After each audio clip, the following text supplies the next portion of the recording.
What's up, guys? For my artistic endeavors, I go by my pen name of Toby True Story, and I am a storyteller. And I use words, I use art, and I use music. And on this channel, I will use all three mediums to do so, sometimes mixing the mediums together. My channel will feature 8-bit animations, chiptune music, comic strips, and I will even record some audiobooks. I will also promote some of my self-published works and talk about some of the works that I have yet to publish. And of course, there will be a few odds and ends and little tidbits along the way, some little extras, so I hope you guys have a lot of fun.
As I said, I'm a storyteller, and most of my endeavors involve the written word, but for a lot of my smaller projects, I went with the graphic novel form, putting together several that are either complete or part of an ongoing series.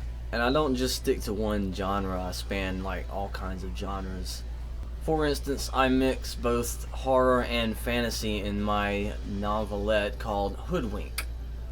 Sticking with fantasy, I don't exactly go horror, but I still stay a little dark with my graphic novel, Legacy. And then I'll jump over to romantic comedy with my webcomic series, One-Sided. And of course I couldn't stay away from action, and I get a little bizarre and wacky with it in my Kickstarter funded series, Ancient Days. But then I'll jump back over into the slightly fantasy or more spiritual and maybe even a little horror based Kairos. And of course I can't leave action alone, and I go with the fantasy genre in my webcomic series Impisha.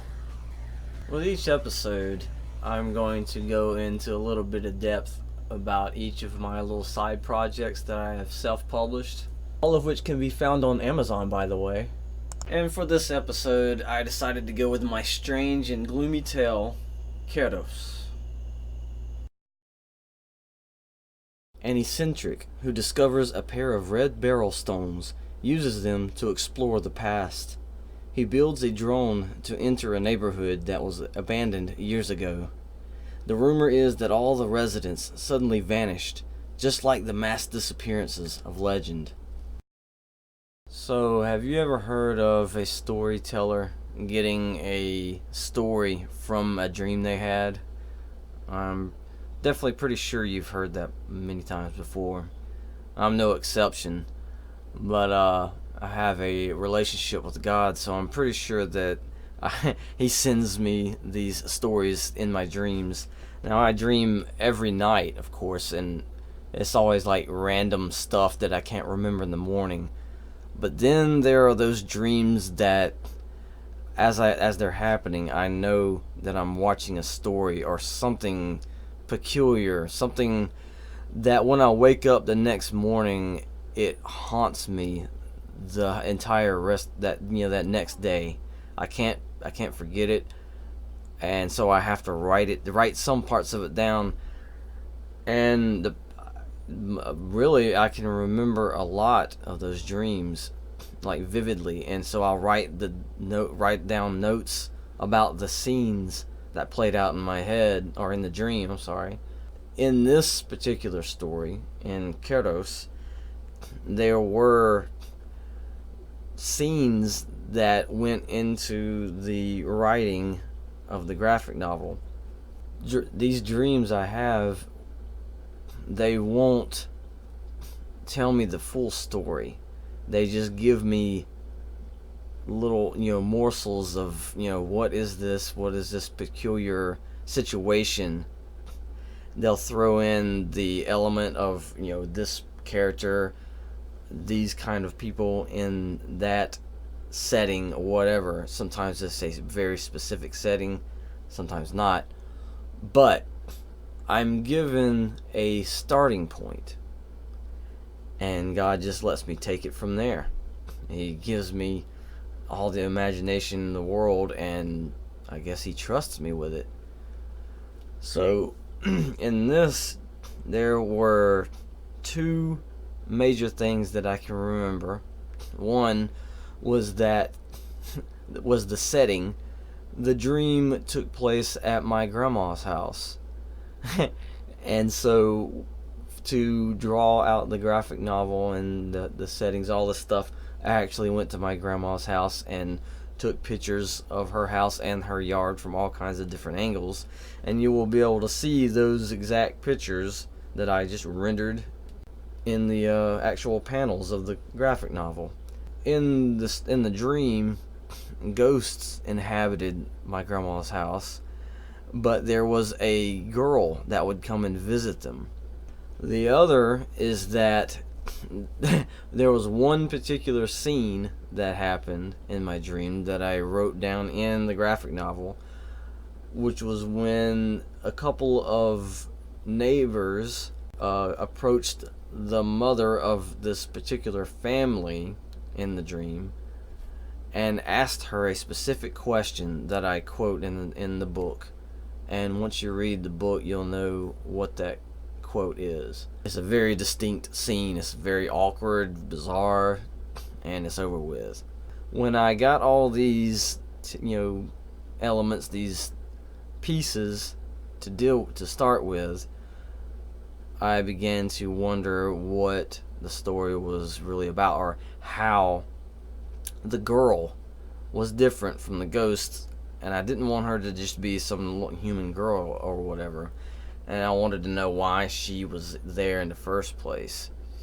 What was the story behind the ghosts? And as, just using my imagination, using inspiration from life, I started to think about the stories of the mass disappearances, like, villages just vanish, like the people vanishing but leaving unfinished dinners on their tables, stuff like that. I'm pretty sure everybody's heard about the story of Roanoke Island. I can't really name off any other ones right now. That stuck in my mind. To make the girl different, just some random part of me was like, just make her this little robot girl. And that's what you see on the cover of the book. Now, the other thing you see on the cover of the book is a thumb and an index finger holding something.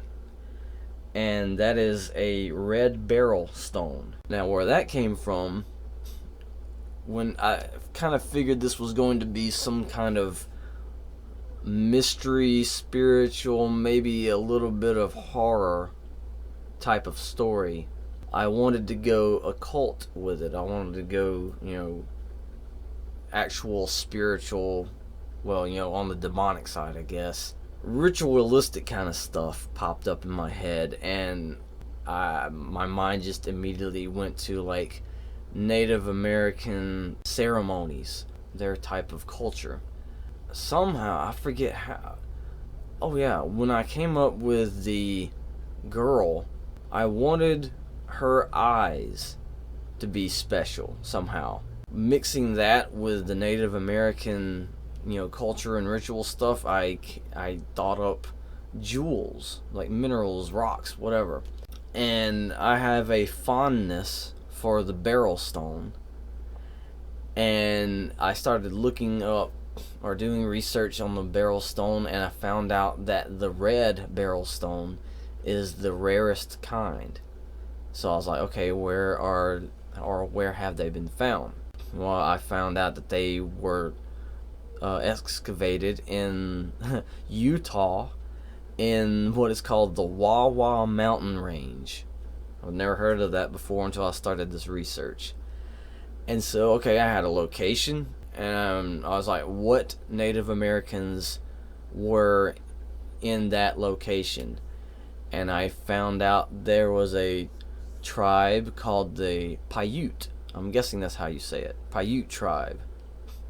So I was like, alright, so I got the Native Americans, I got the beryl stone, and I got the little girl robot.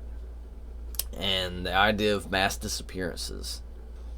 So how was I going to tie all that in together? I started doing some research on the Paiute, and I found out there was, I forget the Native American's name. It's written down in the graphic novel, actually. This history is, because I used the history as sort of a historical fiction take to help, to drive the story. But in the history, there was a specific member of the Paiute who was adopted by a Christian man, and he was taught, Christianity, the Bible, and stuff like that. Well, the Native American, he took it a little too far and claimed that he got visions from God. But the thing that, messed up, that made his vision not biblical was that he claimed that he saw an end time event to where all white men would be wiped out, so the Native Americans will be able to flourish again. He took this vision back to his people, and I think from research, he intended his vision, or what he got from his vision, to be peaceful. But of course, with neighboring tribes being more warlike, they took it as a call to battle. And thus there was what was called the ghost dance.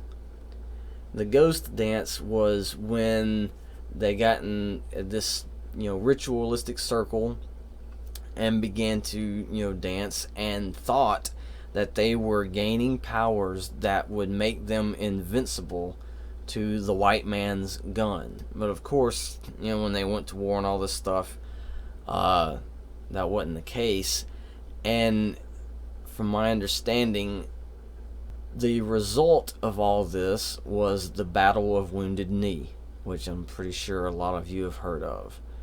What ended up being a tragic event. So I had all this, and what I took from that for the historical fiction aspect was that Native American member and his vision. I was like, to fictionalize it, how would he be tricked into that type of vision that does not coincide with actual biblical teachings on end time events? And of course, it would be some kind of demonic influence. And that's where the red beryl stones came in. They would be the device that would begin all of this mess and mystery. And the meaning behind the title of the book, Keros, it actually comes from a Greek word. And it means the right, critical, or opportune moment. So a little bit of time and even time manipulation plays into the story, which is the core of the trick, the demonic trick of these beryl stones. And what better way for demonic influences to trick somebody other than to show them what they want to see? Something that's almost very biased to somebody's beliefs.